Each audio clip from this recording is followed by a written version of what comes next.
اگر ہمت نہ ہو تو بہت سے سپارے ختم نہ کرو. یہ مائک کسی کا کھلا بند کرو. اگر ہمت نہیں تو 10 قرآن پڑھ لیے 20 قرآن پڑھ لیے نہ کرو. خوب پڑھ کر بس فرض سنت نماز پڑھ تو اٹھ کر پڑھ لیا کرو. جو فرض ہے اور جو سنت ہے وہ نمازیں پڑھ لیا کرو. باقی آرام سے مہینہ بھر گزارو مگر خدا کے واسطے گناہ کوئی نہ کرو تو یہ اچھا ہے. اور اگر ہمت ہو تو گناہ کو بھی چھوڑو اور طاعت کو بھی کر لو. یعنی تہجد بھی پڑھو، اللہ ہمت دے، وظیفے بھی کرو اور بھی دیگر کام کرو اور گناہ بھی چھوڑو. یہ تو پھر سبحان اللہ نور علی نور ہے، یعنی نور پر نور ہے، نور کے اوپر نور، روشنی کے اوپر روشنی. ایک شخص نے حضرت عبداللہ ابن عباس رضی اللہ تعالی عنہما سے پوچھا کہ یہ بتائیے کہ ایک شخص عمل تو کم کرتا ہے، یعنی نفلی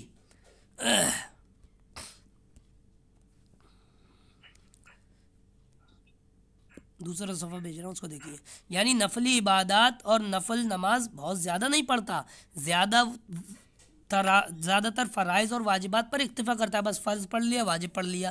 نفلی عبادات ذکر اور اذکار وظائف اور تسبیحات زیادہ نہیں کرتا لیکن اس کے گناہ بھی کم ہے. ایسا شخص آپ کو زیادہ پسند ہوگا یا آپ کو وہ شخص زیادہ پسند ہوگا جس کی نفلی عبادتیں بھی زیادہ ہیں اور گناہ بھی زیادہ ہیں؟ مثلا تہجد کی نماز بھی پڑھتا ہے، اشراق کی نماز بھی پڑھتا ہے، اوابین بھی پڑھتا ہے، تلاوت بھی خوب کرتا ہے، وظائف اور تسبیحات بھی خوب کرتا ہے، لیکن ساتھ میں گناہ بھی بہت کرتا ہے. آپ کے نزدیک ان دونوں میں سے کون بہتر ہے؟ پہلے شخص کا عمل کم مگر گناہ بھی کم، دوسرے شخص کے اعمال زیادہ مگر گناہ بھی زیادہ.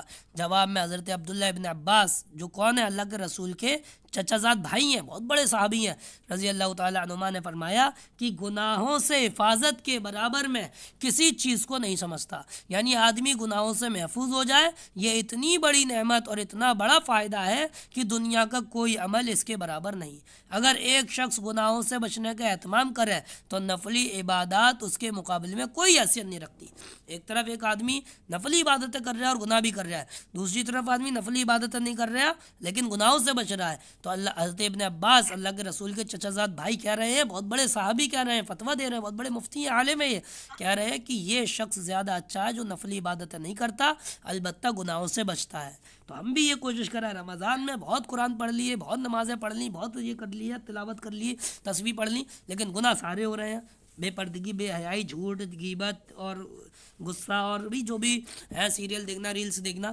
تو ہم اس سے بہتر ہے کہ ہم گناہوں سے بچیں. اس حدیث سے یہ بتلانا مقصود ہے کہ یہ جتنی نفلی عبادات ہیں یہ اپنی جگہ پر بڑی فضیلت کی چیزیں ہیں، لیکن ان نفلی عبادات کے بھروسے پر اگر انسان یہ سوچے کہ میں تو نفلی عبادتیں بہت کرتا ہوں اور پھر اس کے نتیجے میں گناہوں سے پرہیز نہ کرے تو یہ بڑے دھوکے کی بات ہے. اصل چیز یہ ہے کہ انسان اپنی زندگی کے اندر گناہوں سے پرہیز کرنے کی فکر کرے. گناہوں سے پرہیز کرنے کے بعد بالفرض اگر اس کو زیادہ نفلی عبادت کرنے کا موقع نہیں ملا، یعنی گناہوں سے بچتا رہا اور موقع نہیں ملا کہ اور نفلی عبادتیں کر لے، تو اس صورت میں اس کا کوئی گھاٹا اور نقصان نہیں. اللہ تعالیٰ کے یہاں انشاءاللہ وہ نجات پا جائے گا. اگر نفلی عبادتیں تو خوب کرتا ہے اور ساتھ میں گناہ بھی بہت کرتا ہے تو اس کی نجات کی کوئی ضمانت نہیں، کیونکہ یہ بڑا خطرناک معاملہ ہے. مائک بند کر لو، کوئی مجھ سے بول رہا تو بولو، کوئی بات کسی کو کہنی ہو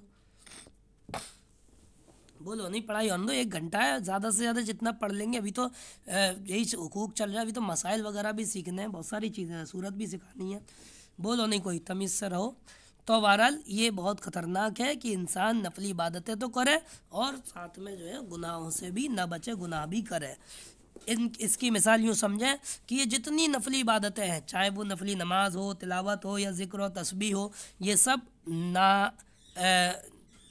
سب ٹاک ہیں، اس سے قوت ٹونک ہے، یعنی جو سیرپ وغیرہ آتے ہیں ٹونک، اس سے قوت حاصل ہوتی ہے. جیسے کوئی شخص جسم کی طاقت کے لیے کوئی ٹونک استعمال کرے اور یہ گناہ زہر ہے، یعنی جو گناہ کر رہا ہے. اب اگر ایک شخص ٹونک بھی خوب کھائے اور زہر بھی خوب کھائے تو اس کا نتیجہ یہ ہوگا کہ ٹونک اس کے اوپر اثر نہیں کرے گا، البتہ زہر اثر کر جائے گا اور اس شخص کی تباہی کا ذریعہ بن جائے گا، مر جائے گا.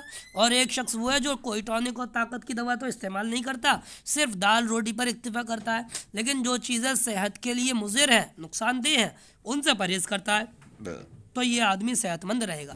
باوجود یہ کہ یہ ٹونک نہیں کھاتا. پہلا شخص جو ٹونک بھی کھاتا ہے اور ساتھ میں مضر صحت چیزوں سے پرہیز نہیں کرتا، یہ لازماً بیمار پڑ جائے گا اور ایک دن ہلاک ہو جائے گا، مر جائے گا. نفلی عبادات اور گناہوں کی بالکل یہ مثال ہے. لہٰذا یہ فکر ہونی چاہیے کہ ہماری صبح سے لے کر شام تک کی زندگی سے گناہ نکل جائیں، منکرات اور معصیتیں نکل جائیں، اللہ کی نافرمانیاں نکل جائیں. خصوصاً رمضان المبارک میں تو اس کا بہت زیادہ اہتمام ہونا چاہیے. رمضان کو گناہوں سے بچانا یہ رمضان کا حق ہے. اگر ہم رمضان کو گناہوں سے نہیں بچائیں گے تو گویا کہ ہم رمضان کا حق ماریں گے، رمضان کا حق مارنے والے ہم بن جائیں گے. اب دیکھیے یہاں تک جو چیزیں ہم نے پڑھی ہیں یہ آپ کی اس کورس کی کتاب میں یہ سوال دیے ہوئے ہیں، مشق ہے، ایکسرسائز ہے. تو آپ سے میں نے جو کہا تھا ایک کاپی بنا لینا تو بہت اچھا ہے. اس میں آپ کو سوالات دیے ہوئے ہیں، آپ کو بس یہ حل کرنا ہے. پہلا سوال ہے رمضان کے استقبال کے لیے کن چیزوں کا اہتمام کرنا چاہیے؟ جو شروع میں بتائی گئی تھی 9 چیزیں وہ آپ دیکھ لینا. رمضان میں کون سے 4 کام زیادہ کرنے چاہیے؟ تو 4 کام وہی ہیں، کلمہ طیبہ پڑھیں، استغفار پڑھیں، اور اسی طرح سے کلمہ طیبہ اور استغفار پڑھنے کے بعد اللہ سے جنت مانگے اور جہنم سے اللہ سے پناہ مانگے، جہنم سے پناہ مانگے. یہ 4 کام. رمضان کو پانے کے لیے حضور صلی اللہ علیہ وسلم کون سی دعا مانگا کرتے تھے؟ اللہم بارک لنا فی رجب و شعبان و بلغنا رمضان. رمضان المبارک کے حقوق کا خلاصہ کیا ہے جو پیچھے حق آئے تو وہ آپ پڑھ لینا، اس کا خلاصہ یعنی شارٹ میں لکھ لینا کہ بھئی انسان گناہ نہ کرے، جو عبادتیں ہیں وہ عبادتیں کرے اور گناہ نہ کرے. گناہوں سے بچنے کے بارے میں ابن عباس رضی اللہ تعالیٰ نے کیا فرمایا کہ ایک شخص بہت زیادہ نفلیں تو نہیں پڑھتا ہے، وظیفے نہیں کرتا ہے، لیکن وہ گناہوں سے بچتا ہے. یہ بہت زیادہ بہتر ہے اس کے مقابلے میں جو وظیفے کرتا ہے، نفلیں پڑھتا ہے لیکن ساتھ میں وہ گناہ کرتا ہے. تو یہ 3-4 سوال ہیں، آپ ان کو اپنے حساب سے سولو کر لینا، ان کو سمجھ لینا. اب جو ہمارے سامنے کتاب کا پیج آ رہا ہے اس میں آپ دیکھیے اعمال رمضان ہمیں بتائے جانا ہے کہ رمضان میں ہمیں کیا کیا عمل کرنا ہے. 3 عشرے ہوتے ہیں 10 کر کے. پہلا عشرہ پہلے 10 روزے، دوسرا عشرہ بیچ کے 10 روزے، اور آخری عشرہ آخر کے 10 روزے. تو کہہ رہے ہیں پہلے عشرے کے 11 اعمال ہیں. جو پہلے شروع کے 10 روزے ہیں اس میں ہمیں 11 کام کرنے ہیں. سب سے پہلا عمل کیا ہے ہمارا؟ روزہ رکھنا ہے. دوسرا عمل کیا ہے؟ کثرت تلاوت کرنی ہے، خوب تلاوت کرنی ہے. قرآن پڑھے ہوئے ہیں تو الحمدللہ، نہیں پڑھے ہیں تو پڑھنا سیکھیں. کسی حافظ صاحب مولانا صاحب سے پڑھ لیں، ورنہ آن لائن یوٹیوب پر 10ویں کلاسیں پڑھی ہوئی ہیں. پڑھنے والے کے لیے بہت سارے راستے، اس زمانے میں کوئی بہانہ نہیں ہے. اور نمبر 3 عمل جو ہمیں کرنا ہے وہ اذکار کرنے ہیں، تسبیحات کرنی ہے، سبحان اللہ، الحمدللہ، لا الہ الا اللہ وغیرہ. نمبر 4 جو ہمیں کرنا ہے دعائیں پڑھنی ہیں، بہت زیادہ سے زیادہ دعائیں جو اللہ کے رسول سے قرآن اور حدیث کی دعائیں ہیں وہ ہمیں خوب مانگنی ہیں اور بھی اپنے الفاظ میں دعائیں کرنی ہیں. نمبر 5 جو ہمیں عمل کرنا ہے وہ ماتحتوں ملازمین کے ساتھ تخفیف. جو ہمارے چھوٹے ہیں، ہمارے غلام ہیں، خادم ہیں، نوکر ہیں، ہمارے یہاں کام کرتے ہیں گوداموں میں، دکانوں میں، کارخانوں میں، تو ان کو ہم تھوڑا ہلکا کر دیں گے، ان سے کام تھوڑا کم لیں گے. نمبر 6 جو ہمیں عمل کرنا ہے خوب صدقہ دینا ہے، خوب خیرات کرنا ہے، خوب غم خواری کرنا ہے. کسی کے بارے میں پتہ چلے وہ غمگین ہے، اس کو غم پہنچا ہے، اس کو تکلیف پہنچی ہے، اس کو نقصان ہوا ہے، ہم اس کے کندھے پر ہاتھ رکھیں، ہم اس کو on line what's app per message کریں کہ بھئی آپ یہ نہ سمجھنا آپ اکیلے ہیں اپنے غم میں، ہم آپ کے ساتھ ہیں، آپ کی طرح ہمیں بھی بڑا افسوس ہے آپ کو جو نقصان ہوا ہے، آپ کو جو غم لگا ہے. تو اس طرح سے غم خواری کریں. نمبر 7 جو عمل ہے اگر اللہ پیسہ دیا ہو تو عمرہ کریں رمضان میں. نمبر 8 جو عمل ہے تراویح پڑھیں. نمبر 9 جو عمل ہے وہ نوافل کی کثرت یعنی فرائض کا مزید اہتمام، یعنی فرائض تو پڑھیں ہی پڑھیں خوب اہتمام کے ساتھ اور نفلیں بھی پڑھیں. اور نمبر 10 جو عمل ہے دین کی محنت کریں. یعنی ہم جو ہے جس طرح سے اسٹیٹسوں پہ گناہوں کی چیزیں لگاتے ہیں اور بہت سارے لوگوں کو بہت سارے گناہوں کی دعوت دیتے ہیں، ہمیں چاہیے کہ ہم دین کی دعوت دیں، دین سمجھائیں جتنا ہمیں آتا ہے. اگر وہ ہم بہت اچھی طرح سمجھتے ہیں کہ بالکل صحیح آتا ہے، الٹا سیدھا نہیں سنا ہے، الٹا سیدھا نہیں سمجھا ہے، تو یا پھر کم از کم جو علماء کے بیان ہوتے ہیں، ان کی پوسٹ ہوتی ہیں، اسٹیٹس ہوتی ہیں، وہ ہم آگے وائرل کریں. لیکن اس میں ایک چیز خیال رکھیں کہ خوب تحقیق کر لیں یہ صحیح ہے. بہت ساری چیزیں ایسی بھی وائرل کی جاتی ہیں جو بالکل اسلام سے، دین سے ان کا کوئی تعلق نہیں ہوتا. اور نمبر 11واں عمل جو ہے وہ یہ ہے کہ مذکورہ تمام اعمال کو مندرجہ ذیل 6 صفات کے ساتھ کرنا. یعنی جو 10 اعمال بتائیں 6 صفات نیچے آ رہی ہیں ان کے ساتھ کیا ہے وہ ابھی ادھر آگے پڑھیں گے صفحے میں. اس کے بعد دوسرے عشرے کے اعمال ہیں، اس کے بعد تیسرے آخری عشرے کے اعمال ہیں. تو ہم اگلا صفحہ پڑھتے ہیں جس میں جو ہے یہ 11 اعمال بتائے گئے ہوں گے، ان کی تھوڑی تفصیل بتائی گئی ہوگی. دیکھیے یہ والا صفحہ دیکھیے، پہلے عشرے کے اعمال کیا ہے؟ یہ عشرہ رحمت ہے، جیسا کہ پہلے کل کی کلاس میں بتایا تھا، شروع کے 10 دن رحمت کے ہیں، اور ان رحمت اللہ قریب من المحسنین، یہ قرآن میں اللہ نے فرمایا ہے کہ اللہ کی رحمت قریب ہے نیک عمل کرنے والوں سے، جو بھی نیک عمل کرے گا اللہ کی رحمت کو اپنے پاس پائے گا، لہٰذا اس عشرے میں اللہ تعالیٰ کی رحمت کو کھینچ لانے والے نیک عمل اختیار کیے جائیں، یعنی تاکہ اللہ کی رحمت کھینچ کر آ جائے، اور اللہ تعالیٰ کی رحمت سے محروم کر دینے والے اعمال تمام گناہ سے اجتناب کیے جائے۔ اللہ کی رحمت سے آدمی کب محروم ہوتا ہے؟ جب وہ گناہ کرتا ہے، تو سارے کے سارے گناہ چھوڑ دیے جائیں۔ نمبر پہلا عمل روزہ ہے، قرآن میں آیا ہے فمن شہید منکم الشہر فلیصمہ، کہ جو شخص اس ماہ میں یعنی رمضان میں موجود ہو اس کو ضرور اس میں روزہ رکھنا چاہیے۔ اب روزہ دیکھیے، روزے کے بارے میں یہ 4 چیزیں بتانا ہے۔ ایک، روزے کے فضائل، کیا ملے گا روزہ رکھنے پر۔ نمبر 2، روزے کا حق، کیا ہے روزے کے حق۔ نمبر 3، آداب روزہ، روزہ رکھنے کے جو آداب ہیں۔ اور نمبر 4، مسائل روزہ، روزے کے کیا مسائل ہیں۔ سب سے پہلے روزے کے فضائل بتانا ہے کہ روزے کی جزا اللہ تعالیٰ خود دیتے ہیں۔ روزہ کیوں رکھیں، کیا ملے گا روزہ رکھنے پر؟ حدیث میں ہے انسان جو بھی نیک عمل کرتا ہے اس کا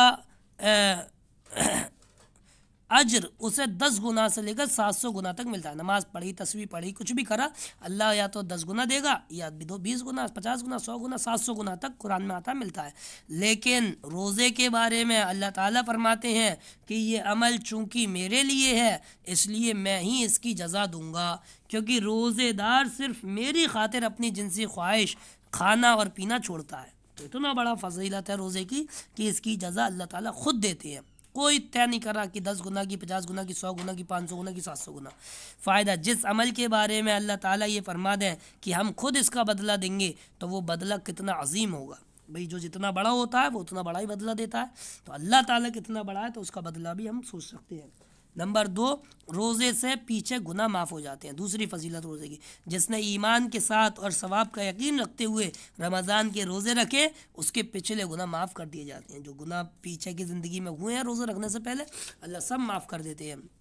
نمبر 3، روزہ جہنم سے بچاؤ کے لیے ڈھال ہے۔ حدیث میں ہے، مسلم شریف کی حدیث ہے کہ روزہ ایک ڈھال ہے۔ نمبر 4، روزہ بارگاہ خداوندی میں سفارشی ہے، کہ روزہ اور قرآن بندے کے لیے بارگاہ خدا بندی میں سفارش کریں گے۔ روزہ کہے گا کہ اے رب، میں نے اس بندے کو دن میں